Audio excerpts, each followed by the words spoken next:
Good morning, everyone. It is it is Friday, December 10th, 11 o'clock, and this is a Zoom meeting of the Acushnet Board of Selectmen. Pam, when you did that, my agenda got taken away, but first on the agenda that we have today is, that's fine, everything's fine. First on the agenda today is appointment with Town Clerk Pam Labonte concerning the redistricting of the town of Acushnet from the 2020 census. So Pam, I'm going to hand this over to you. Okay, thank you. Good morning, everyone. As everyone knows, every 10 years, we have a federal census that is completed. And it typically starts with mailings, asking demographical information from each resident in town. And this is something that we have to do every 10 years. And part of that process is choosing our precinct lines for voting. And this year it was a little bit different than in years past. We've had to change census lines before because it is based on population. So we've had pretty much historically 3 precincts, and no one precinct is allowed to have more than 4,000 residents. That does not, it's not just voters, it is residents. So where we have had a surge over the last 10 years of individuals coming into town, it has definitely changed our precinct lines a little bit. However, every 10 years, the cities and towns have been allowed to choose the precincts and the boundaries to those precincts.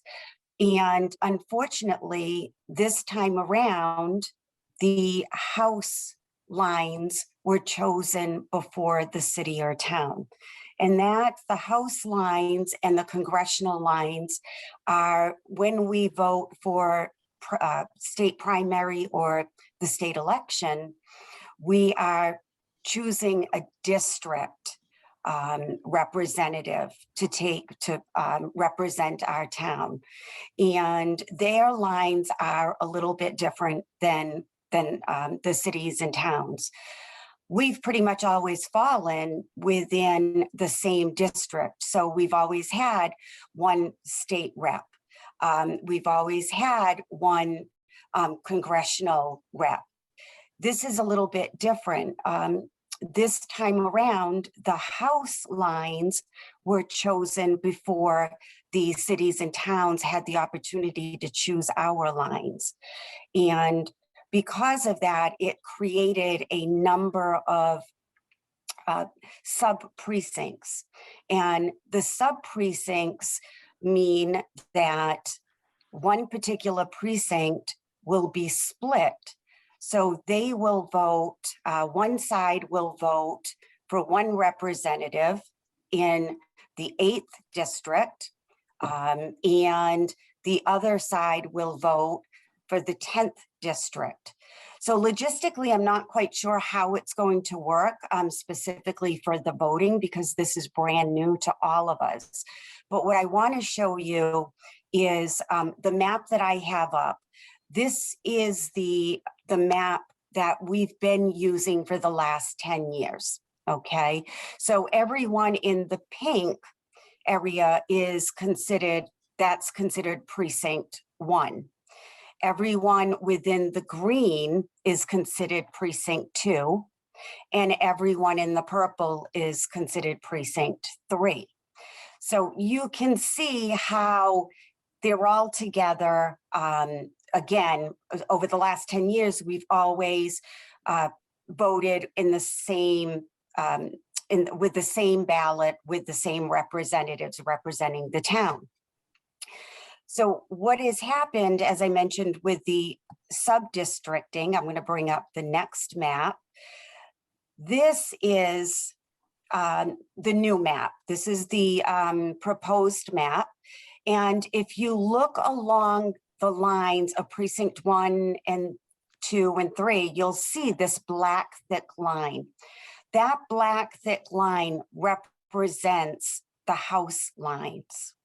So anyone that is within this yellow and this piece of green, which is precinct 2, will vote in the 10th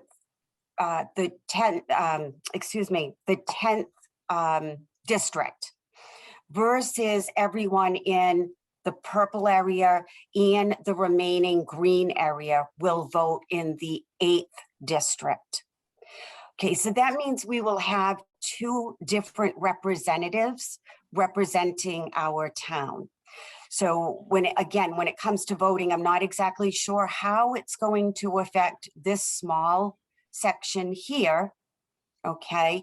Because these people that are in that small area will be voting for their rep, the state rep. Oops, oh, I'm sorry, don't know what I just did there. They will be voting for the state rep and oh, I'm sorry, hold on just a minute. Let me get this back up.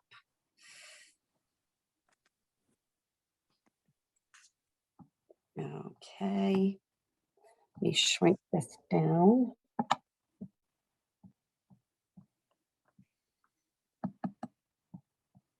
Oh, looks like it's not going to move for me, so I'm going to have to come back here. Pam, if you Okay. hover over the bottom, there's a minus arrow. There you Oh, there it is. Okay, I didn't see that. Thank you. I was looking for it on the top. Yep, thank you so much. Okay, let's see if we can get this back. Okay, so again, anyone that is within the yellow district, precinct 1, and that very small district of precinct 2, being right in here, will vote in district 10 for state rep. And again, every other area will be voting for a different state representative in the 8th Bristol. Okay, so what we've had to do, when this was originally, if you take a look back to how it looked, how it has looked for the last 10 years, you'll see that this has changed quite a bit. Okay, where the house lines are following here and then cutting across down to here. So we would have ended up with approximately 3 sub precincts. And working with Boston over the last couple of months, we were able to whittle it down so that we'll only have this small portion that will be a sub-district. The remaining part of the town up here, the purple and the green, again, will vote in the 8th Bristol district. Okay, so one of the things that we had to do was not only with the map itself, but we also had to write down a description and of all of the boundaries. And that's the most important document that I need to have you sign today.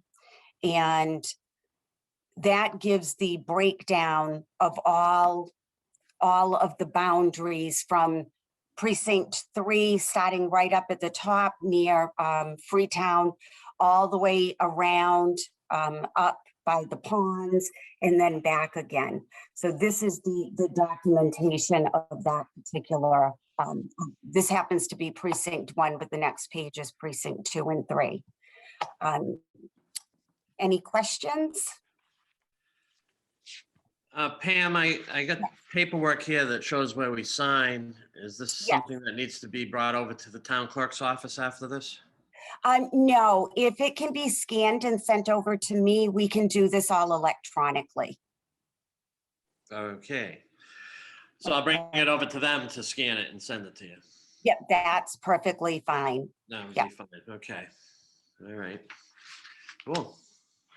Gentlemen, Okay, any questions concerning the redistricting? We've spoke about this in the past. We had Chris Hendricks come in a few weeks ago and talk about it, give us just an overview about it. And we know, I believe we're going to have Representative from Mattapoisett, Strauss will be District 1, and 2 and 3 will be a representative from Westport. I'm not familiar. Is it Strode or something yes, to that effect? yes.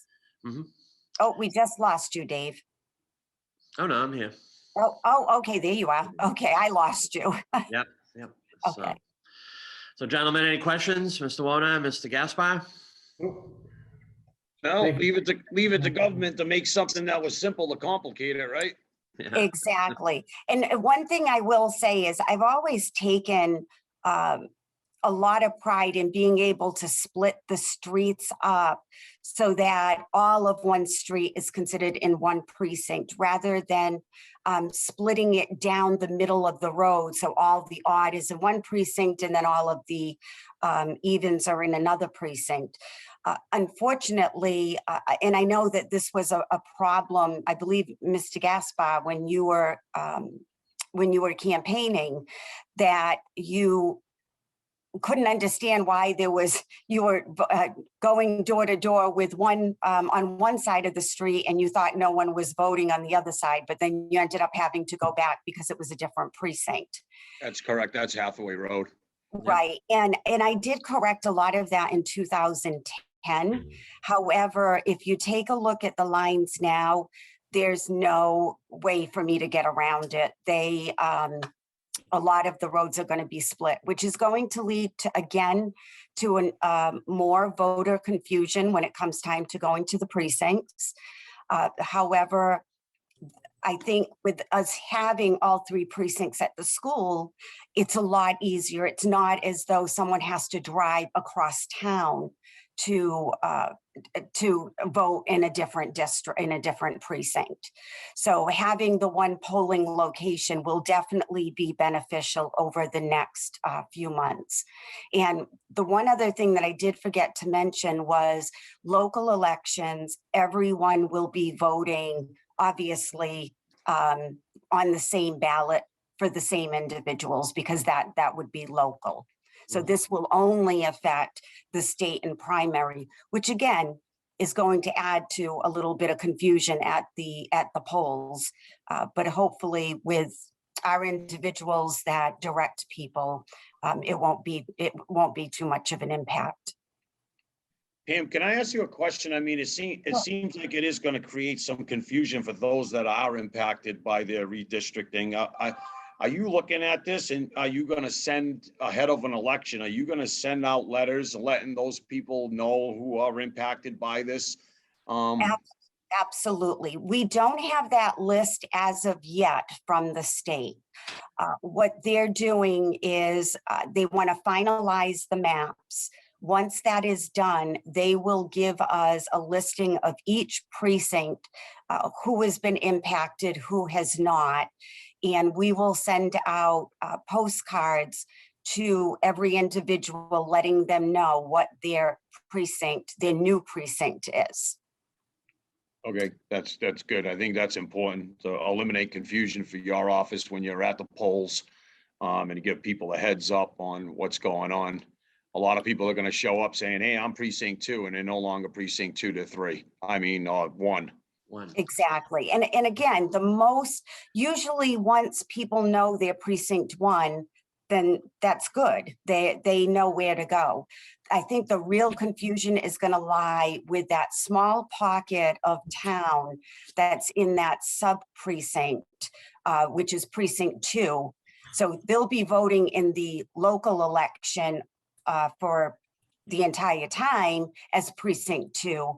But it's going to be a little bit different for the state and the primary. And again, I don't know exactly how that's going to work out, but we'll try to make the transition as smooth as possible. Sure you will. All right, very good. Any further questions? Comments? Thank you, Pam, for your work. Oh, thank you. Thank you, Pam. All right, so gentlemen, do I have a motion to accept as presented by the town clerk the 2020 redistricting plan for the town of Acushnet? So moved. Second. All in favor? Aye. Aye. Fantastic. Okay, motion Thank passes. you all. Okay, Pam, I'll sign this and get it over to the town clerk's office after this meeting. Fantastic. And for, Oh, well, wait, I need Dave Wona's signature. no. That's I- okay. We can use your facsimile stamp if that's okay, Dave. Yes. If you, okay, all right. All right, very good. We'll have Julie take care of that. Thank you. Okay, thank you, Pam. Thanks. All right, getting back to the agenda, under new business, we have the proposed Acushnet Management Transition Plan. So for everybody out there, I don't know if anybody's received a copy of this document. Has anyone out there, any of the department heads? No, okay, well, I don't know, Dave, do you want to turn this over to you? Would you mind doing that, or want me to give me a little summation first? Sure. So just for the staff, I mean, obviously we know, that we're going to be going through a great deal of transition with Julie vacating the position of town administrator. And so the board has met and we've discussed what we can do in the interim. And I think the main focus and the main goal is to keep basic services and basic things moving forward during this time until we find a replacement. And with the job market the way it is, I think it's reasonable to think that it is going to take some time. We've got some key, in addition to Julie, we've got some other key positions that will be vacated. We're currently looking for a treasurer collector.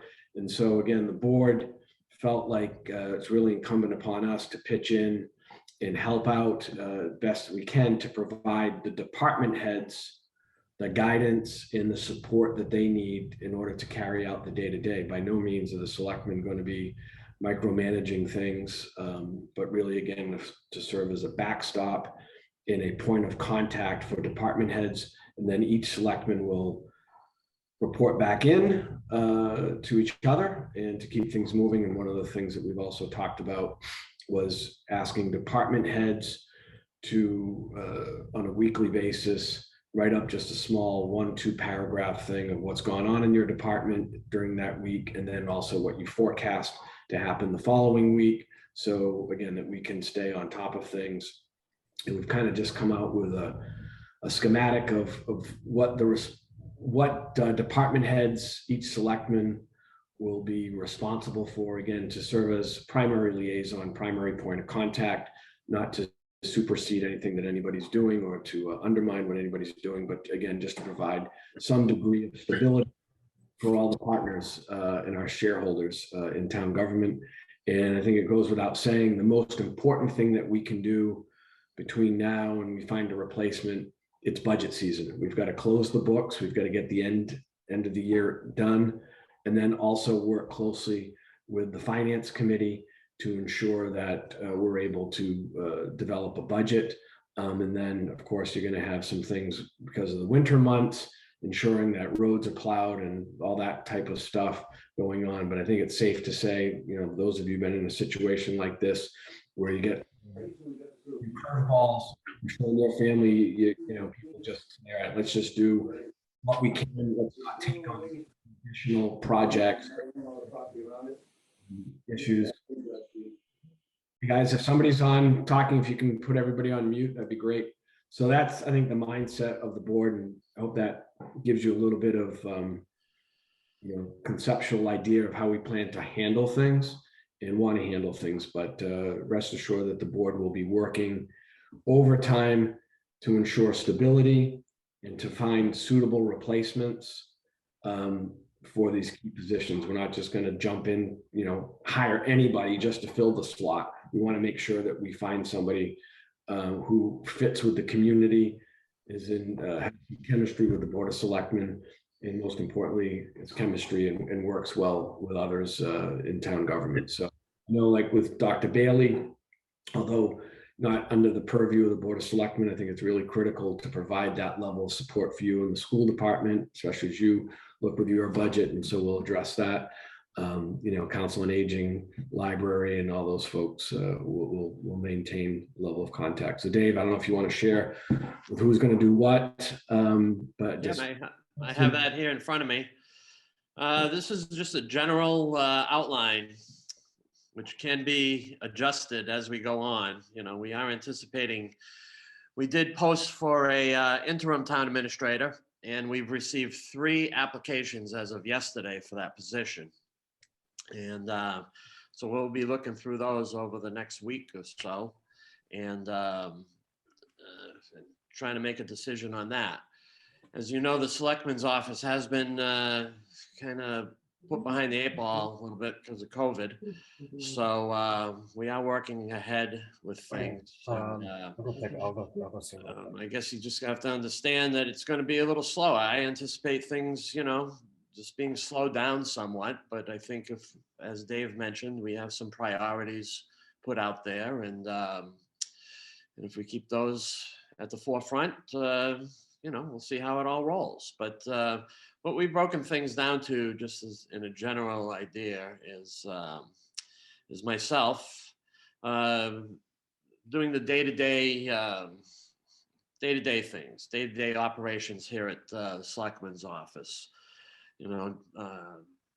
Anticipate Lisa coming back at some point next week, maybe the week after, to be determined. But I would be responsible for overseeing day-to-day operations and with support staff and the Board of Selectmen. So, I think if there's any general questions that come up during this time, it gets directed to the Board of Selectmen's office and they'll be answered as soon as possible.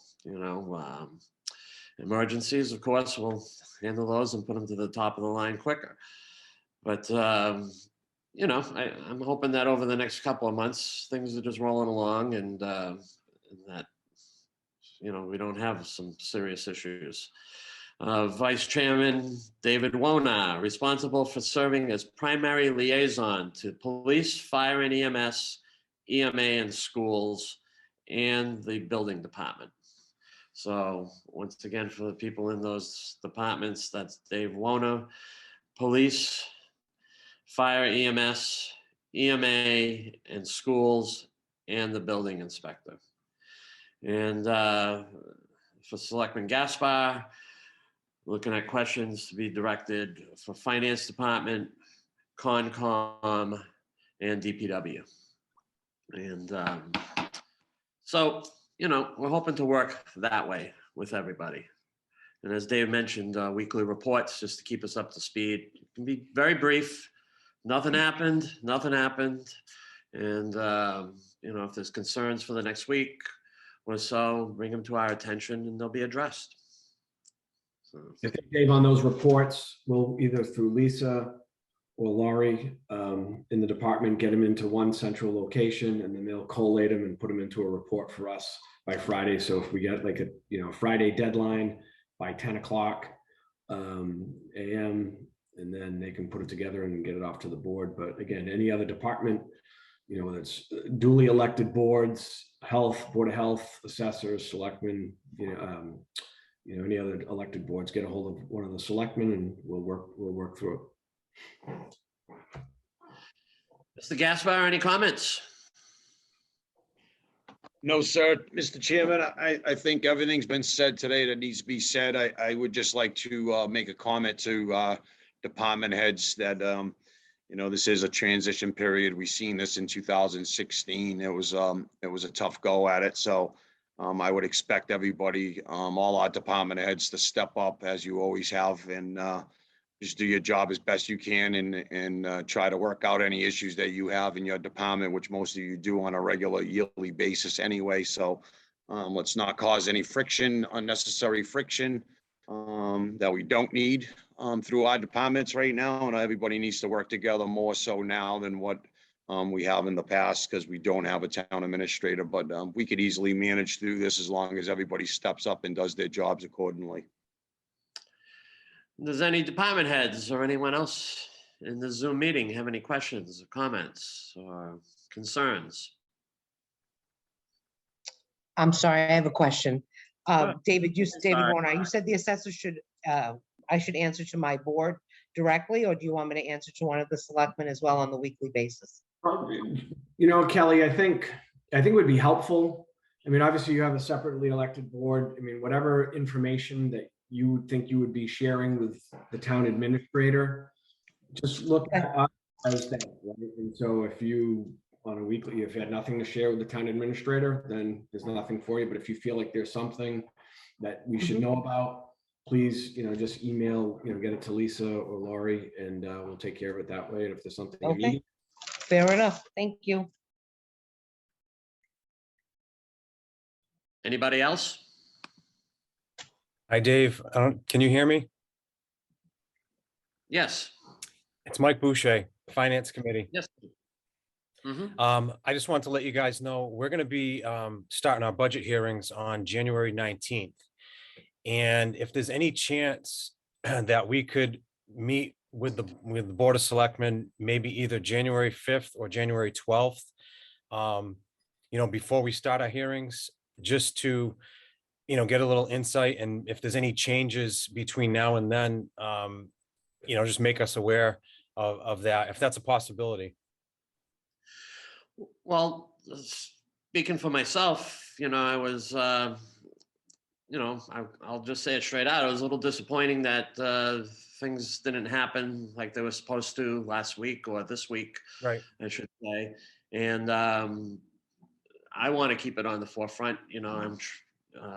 We were all on board together as collectively as the select board with the last meeting. So gentlemen, I don't know if the 5th or the 12th, I mean, I'll get back to you, Mike. We can discuss the dates, but I believe it's very important that we have a joint meeting right now.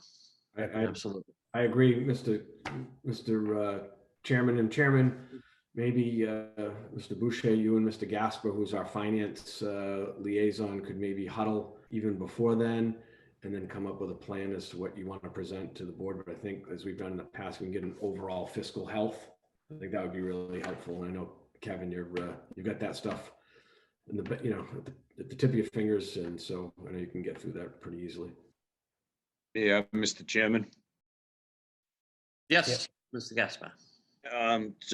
With Mr. Boucher, I've scheduled a meeting with Ms. Hebert and Melissa Fogg, our town accountant. So we're scheduled for, I believe it's the 16th, a Thursday afternoon, with the chairman of the finance committee, so we can sit down and get a handle on where we're at with our free cash and things of that nature, and what we're going to be looking at as far as budgets go. And we'll do we'll run some analysis on, what 2% budget increases look like and things of the like. We'll figure that out as we go along, and what the needs are for the budgets, and we'll have some communication with department heads on that.